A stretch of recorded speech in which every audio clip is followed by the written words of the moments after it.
जिंदगी के नजारे अगर आप लूटना चाहते हैं तो बहुत जरूरी है अपने अंदर की ईगो, अहंकार को त्याग दो। जब तक आपके अंदर अहंकार रहेगा तब तक परमपिता परमात्मा अंदर होते हुए भी नजर नहीं आएगा। आज संसार में एक चीज कॉमन नजर आती है, वो है डबल फेस। इंसान दिखते कुछ और हैं, होते कुछ और हैं।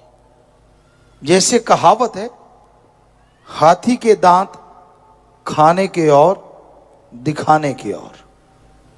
आज के दौर में कुछ ऐसा ही इंसानों के साथ है, लोगों के साथ है।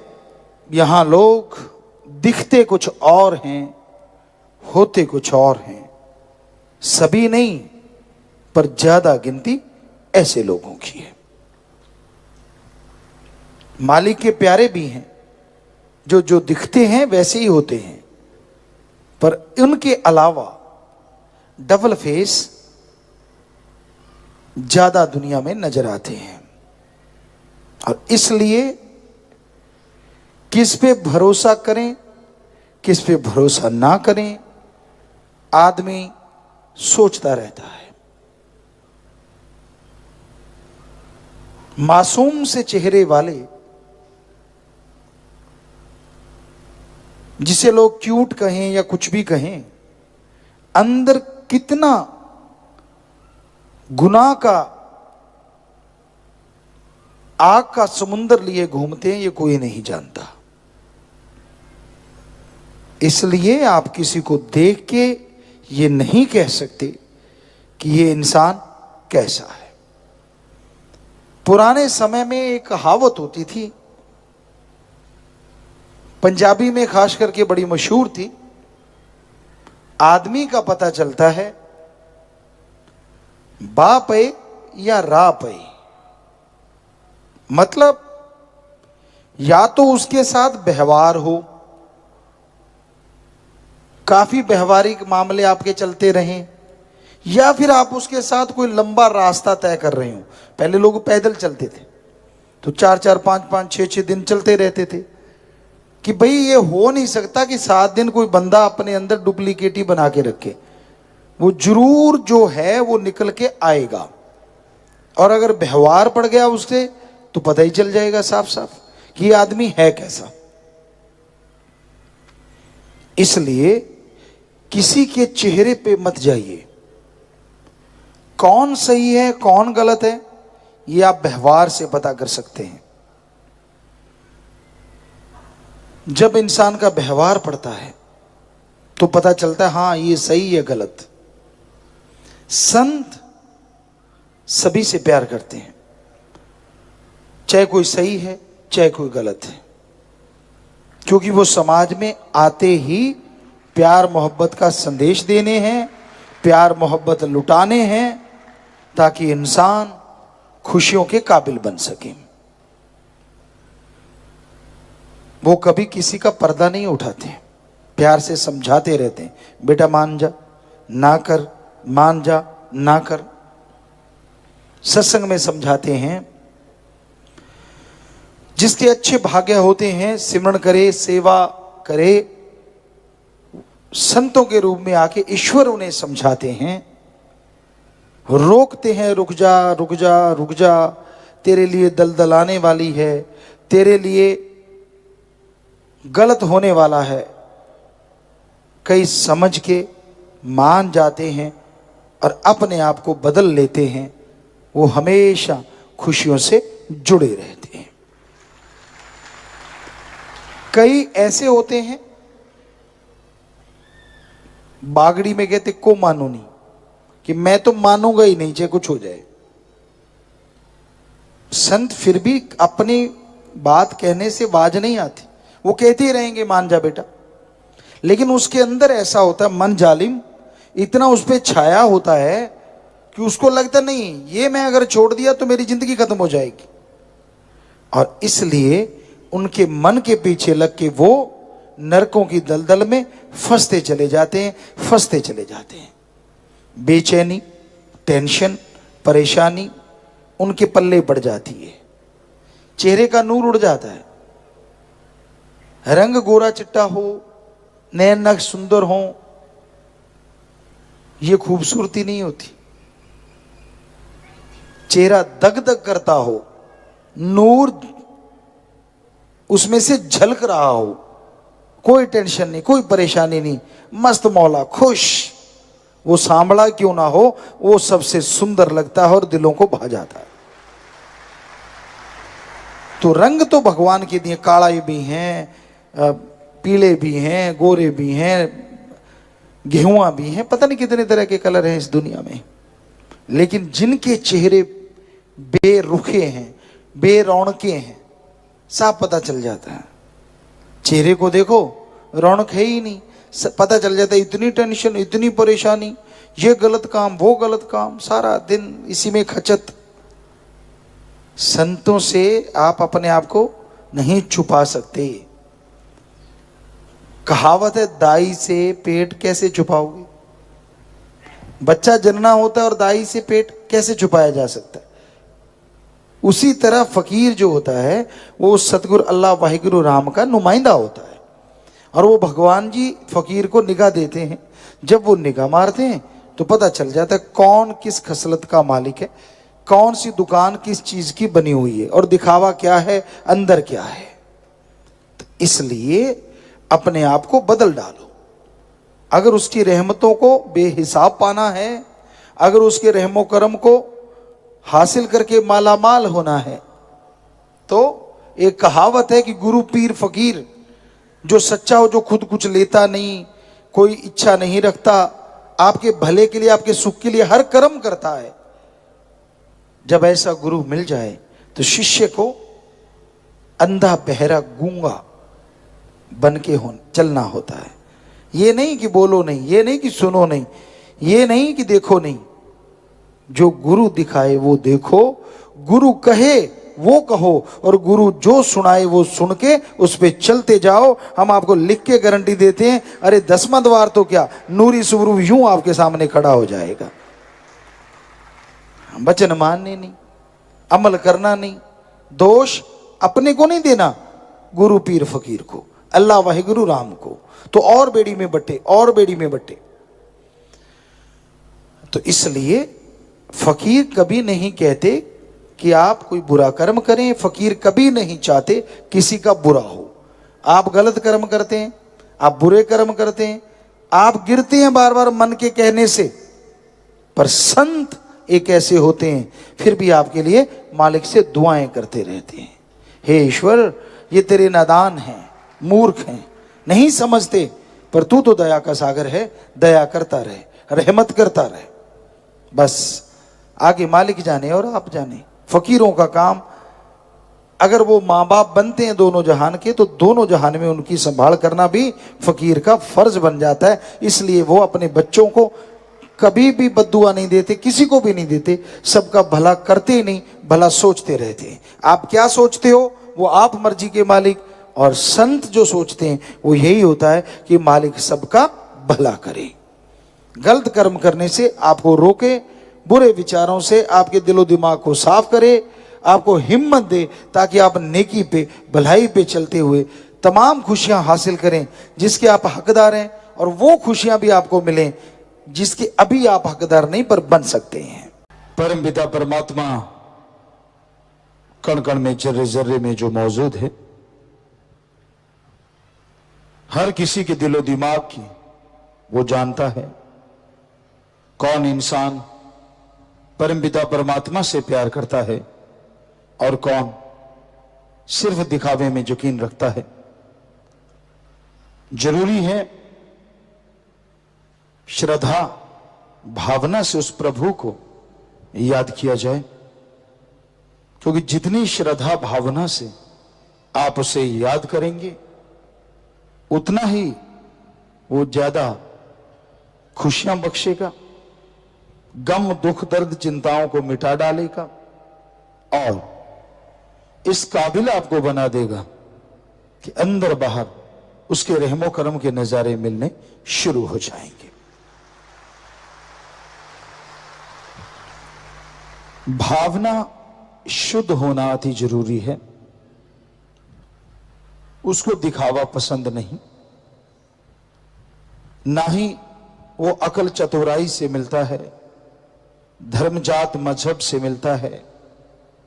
उसको पाने का तो एक ही तरीका है, उसे शुद्ध भावना से याद किया जाए, उसकी याद में तड़पा जाए तो वो जरूर मिलता है। उसकी याद में तड़पने का तरीका संत पीर फकीर बताते हैं कि अगर आप परम पिता परमात्मा की याद में तड़पना चाहते हो, सबसे पहले सुमरन करो, दृढ़ यकीन वाले बनो, वचनों के पक्के रहो और कभी किसी का दिल ना दुखाओ। मालिक से मालिक को मांगते रहो, मालिक से मालिक की सृष्टि का भला मांगो। दिल में छल कपट दुई द्वेष मत रखो, डबल फेस मत बनो, दिखते कुछ और हो करते कुछ और हो, खड़े कहीं और हो करते दिखाते कुछ और हो, चल कुछ और रहा होता है। तो ऐसी भावनाएं जो लोग रखते हैं, ना उनका भला ना उनके परिवार का भला। सत्संग एक ऐसा तीर्थ होता है, साईं मस्ताना जी महाराज के वचन, परम पिता शास्त्राम जी महाराज के वचन कि ये सत्संग यहां रोजाना चलता रहता है। ये एरिया, ये क्षेत्र ऐसी जगह होता है कि यहां भक्ति की चंद बातें भी पता नहीं कितनी खुशियां दे जाएं और पूरी नीयत की एक बात पता नहीं कितने गुनाहों से आपको भर दे। इसलिए आप हमेशा नेकी की बातें करें, मालिक के प्यार मोहब्बत की बातें करें, उसकी दया में रहमत की बातें करें, ताकि उसकी तमाम खुशियां आपकी झोलियों में आ जाएं। ज्यों ज्यों उसका रहमो करम आपकी झोली में आता है, वैसे वैसे आपके गम, आपके दुख, आपके दर्द, आपकी चिंताएं उड़ती चली जाती हैं। तो हमेशा अपने ध्यान को अपने सतगुरु, अपने अल्लाह वाहिगुरु गौड़ खुदा राम से जोड़ के रखो। वो किसी के किसी भी चीज का भूखा नहीं, पर उसे अगर पाना है तो अपनी भावना, अपनी श्रद्धा इस काबिल बना दो कि वो आपको मिल जाए। दिखावे ढोंग मत करो, क्योंकि ढकोसले जितने करोगे उतने दुखी रहोगे, परेशान रहोगे, चैन की नींद नहीं आएगी और पता नहीं कौन सी बीमारी क्या रूप धारण कर ले और क्या हो जाए। एक गाना सुना करते थे हम, बहुत पहले आया था। कई बार कई लेखक ऐसा लिख देते हैं जो बड़ा पक्का होता है, रब नाल ठगियां क्यों मारे बंदिया, तो दिन रात पाप च गुजारे बंदिया। वाकई आज का इंसान भगवान को तुच्छ समझता है, समझते ही कुछ नहीं। लिपापोती करो, दिखावा करो, ये कर दो वो कर दो, भगवान जी खुश। ये नहीं पता तेरे जैसे लाखों अरबों खोपड़े उसने बनाए और तू अपनी इस छोटी सी खोपड़ी से उसको छलने चला है। अपने आप को छल रहा है तू। जितनी देर चल रहा है चल रहा है, चारपाई पे लेट गया, हिलना जुलना बंद हो गया, बड़ा याद करेगा तू। ओ भगवान, मैंने गलती की, मैंने ये किया, मैंने वो किया। तब तो चारपाई पे लेट गया ना, उससे पहले तो नहीं माना। तब तो अहंकार ही अहंकार, ना जी मैं थोड़ी ना पता चलने देता हूं, उसको सब मालूम होता है। पर वो किसी को बुरा नहीं कहता, किसी का पर्दा नहीं उठाता। इसका मतलब ये नहीं होता कि आपने उसको बुद्धू बना दिया। इसका मतलब ये होता है कि आप अपने पांव पे खुद को लहाड़ा मार रहे हैं। इसलिए बुरे कामों से बच के रहो। कुछ नहीं पड़ा इन चीजों में, सारी दुनिया खप खप के मर गई। अगर मालिक अल्लाह वाहिगुरु की भक्ति में लगे हो तो सिर्फ भक्ति में लगे रहो, बुराइयों को छोड़ जाओ, उनका संग ना करो, उनकी सोहबत ना करो, अल्लाह वाहिगुरु राम की भक्ति इबादत करो। एक कहावत होती है, कई लोग उस परमपिता परमात्मा जो कि दाता है उसी की निंदा करते रहते हैं। कहीं सिर जोड़ के बैठ गए, सारा सारा दिन, सारा सारा टाइम, भूल जाते हैं अपनी औकात, भूल जाते हैं अपना सब कुछ। क्या था तेरे पास, किसने दिया, किसने पहुंचाया, सब भूल जाते हैं। पर ऐसे इंसान ज्यादा समय सुखी नहीं रह पाते, क्योंकि वो उस अल्लाह राम की निंदा कर करके, भगवान की कर करके अपनी बेड़ी में बट्टे डालते जाते और एक दिन बेड़ी भर के डूब जाती है, फिर कुड़लाते रहते हैं, चिल्लाते रहते हैं। तो ऐसे कर्म करने वालों के लिए दाता रहबर ने भजन बनाया, कर्म करो खोटे पड़ेंगे बड़े सोटे, किसी पूछनी नहीं बात रे, कि मान जाइए मत कीजिए ऐसे कर्म, वरना उसकी बेआवाज लाठी पड़ेगी और आवाज ही आवाज रह जाएगी। तो संतों का काम समझाना होता है, बताना होता है। चतर चालाकी संतों से, फकीरों से करते हो, डबल फेसेस, ट्रिपल फेस, कितना कहें, कितने फेस होते हैं लोगों के, दिखते कुछ और, दिखाते कुछ और, कहते कुछ और, सोचते कुछ और, करते कुछ और। गिरगिट भी शर्मा के गायब हो गया। आज की दुनिया में लोग इतने ज्यादा चालबाज, पल पल में रंग बदलने वाले बन गए। ठीक है, आपकी मर्जी है, हमारा तो बताना फर्ज है। सुधर जाओगे तो जो जिंदगी रह रही है उसमें खुशियां पालोगे, नहीं सुधरोगे तो नरक यहां भी तैयार और आगे भी तैयार है। कई कह देते हैं कि जिसने गुरुमंत्र ले लिया साईं मस्ताना जी महाराज के वचन, एक पैर यहां वहां, दो पैर में जगह है, एक यहां है तो एक वहां है, काफी दूरी तय करनी है दूसरे पैर तक जाने के लिए। अगर भक्ति करते हो, वचनों के पक्के हो, तो वाकई कोई दूरी नहीं, एक पैर यहां रखा और दूसरा वहां पहुंचोगे सीधा सचखंड। और अगर करते रहे छल कपट, यहां तो चलो कोई बात नहीं, पर्दा है, रूहानी मंडलों पे आपको उल्टा लटकाया जाएगा। कई सोचते हैं जिसने नाम लिया क्या उसको भी? जी हां, जो वचनों के परखच्चे उड़ाते हैं बल्कि वो तो ज्यादा गुनाहगार हो जाते हैं। एक होता है अनजाने में पाप कर्म करता है, एक अच्छी तरह पढ़ा लिखा जानबूझ के यानी भक्ति करता है, पता है सेवा सुमन सत्संग का, फिर भी गलतियां करता है, फिर भी गुनाह करता है। तो बाकी रूहें पास से जाएंगी। जिनसे आज शर्म कर रहे हो, जिनसे सोचती हो कि मैं छुपा लेता हूं, वो रूहें पास से गुजरेगी और आप लटके हुए होंगे। कहेंगे अच्छा इसने वो गुल खिला रखे हैं।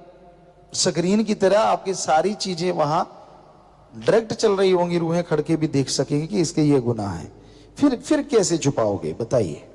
यहां तो चलो कमरे के अंदर चालाकी से, माइंड का यूज करके आप कुछ ना कुछ करते ही रहते हैं, चालबाज बनते हैं। कमरे के अंदर जाके हंसदे ने खिलखिले जेड़े रोवणगे यार कल जमाने लेखा लेना फड़के तलवार कल।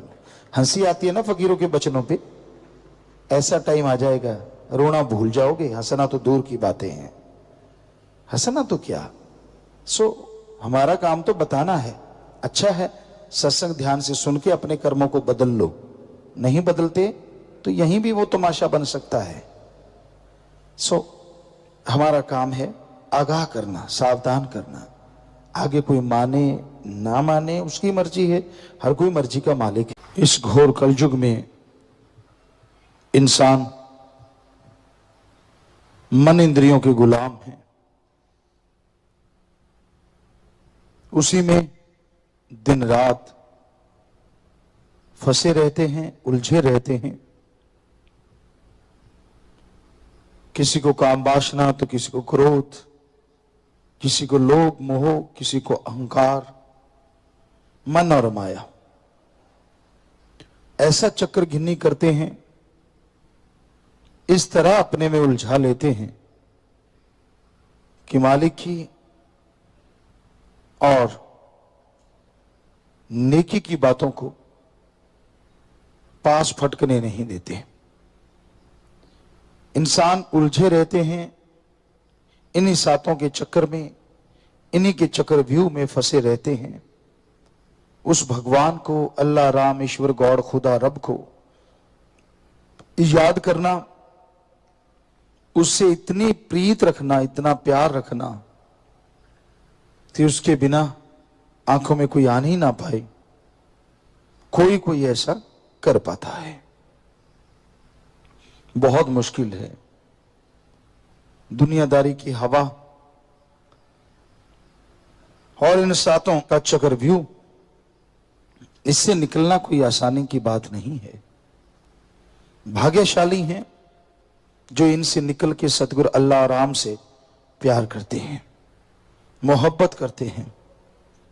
दुनिया से सबने जाना है, वो समय कब आना है किसी को मालूम नहीं। पता नहीं कब बुलावा आ जाए और इंसान को जाना पड़े। लेकिन जीते जी जो नेकी करते हैं, जीते जी जो भलाई करते हैं, जीते जी जो अल्लाह वाहिगुरु राम की भक्ति इबादत करते हैं, उनका नाम दुनिया गाए ना गाए, लेकिन दोनों जहां में उनकी जय जयकार जरूर होती है। भगवान की दरगाह में बहुत ऊंचा दर्जा मिलता है। भगवान की दरगाह में लोग उसे नमस्कार करते हैं, रूहों की पहचान होती है। हर कोई सजदा करता है, वाह यार ये ओढ़ निभा गया। यानी जैसी भगवान से प्रीत लगाई वैसी आखिर तक निभा देना, यही बहादुरी है। इसमें तरह तरह की रुकावटें आती हैं। कभी बाल बच्चों का चक्कर, वो ढंग से नहीं खिला पिला रहे, कभी खुद का परेशानियां, कभी जमीन जायदाद का चक्कर, बहुत सी घरेलू परेशानियों से आदमी घिरा रहता है। तभी तो गुरु सेवाओं ने फरमाया, बदकुआरी ना थी ही पछुताओ, कि जब बचपन होता है वो अपने आप में एक अलग ही मस्त जिंदगी होती है। हर किसी के साथ तो नहीं, क्योंकि कईयों के बचपन बड़े दुखदाई गुजरे हैं, पर ज्यादातर इंसान अगर देखे तो बचपन में जो वो बेफिक्र था, बिना टेंशन के, बिना किसी दुख दर्द के, बिना परेशानी के, खेलना कूदना, जो मांगा मिल जाना, या जो खाने को चाहिए मिला, नहीं मिला तो भी जैसा मिला फिर भी ठीक। लेकिन जैसे जैसे बड़ा होता गया, काम वासना के चक्कर में, विषय विकारों के चक्कर में हत्थे से उखड़ता गया। कबीलदारी ने चारों तरफ से घेर लिया, बीच में दांव लगाता है, बीच में भागा दौड़ी करता है, बीच में धोखा देता है, धोखा खाता है, पता नहीं क्या क्या होता रहता है। अपनी जिंदगी में अगर आप निगाह मार के देखेंगे तो आपको लगेगा एक जबरदस्त स्टोरी है, एक जबरदस्त कहानी है जो हर बंदे के साथ बीती है। किसी की सुखमय है तो किसी की दुखदाई है, लेकिन भाग्यशाली धन्य वो मां बाप जिनके बच्चों ने मालिक से प्रीत ओढ़ निभाई है।